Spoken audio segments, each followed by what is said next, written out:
Receiving inventory from an Excel spreadsheet. In the previous video, we learned to receive items one by one. Let's take a look at receiving items from an Excel spreadsheet. To do that, go to Purchases. Select Batch. The first step of importing an Excel spreadsheet is filling up a template.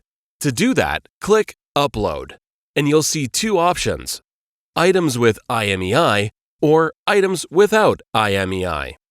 Your choice depends on the type of inventory you are going to receive. The second option is perfect for accessories and other non-serial types of goods. Open the downloaded file with Microsoft Excel or any spreadsheet editor and fill all required cells according to the references in the file.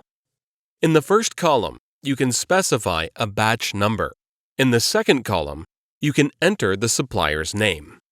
The next three columns are required: IMEI or serial number, manufacturer, and model.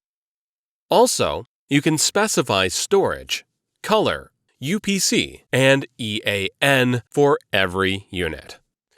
Additionally, you have an option to enter the description of every model and determine the device's group. Finally, enter the purchase price and status. If you are entering the status of the unit, it must be a number. Description of the numbers you will find above on the second row. In case you are going to receive items without IMEI, download and open the second template.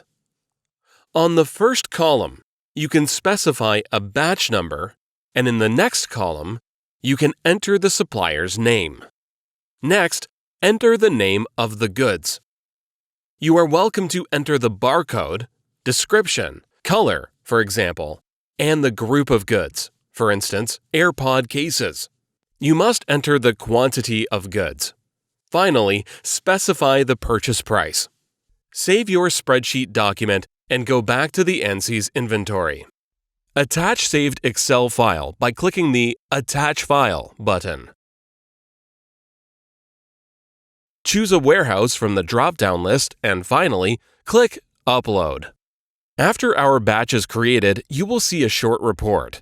In the current case, there are no errors, and we can close this window.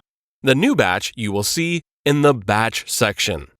If you want to see the upload results, go to the Management section and select Upload History.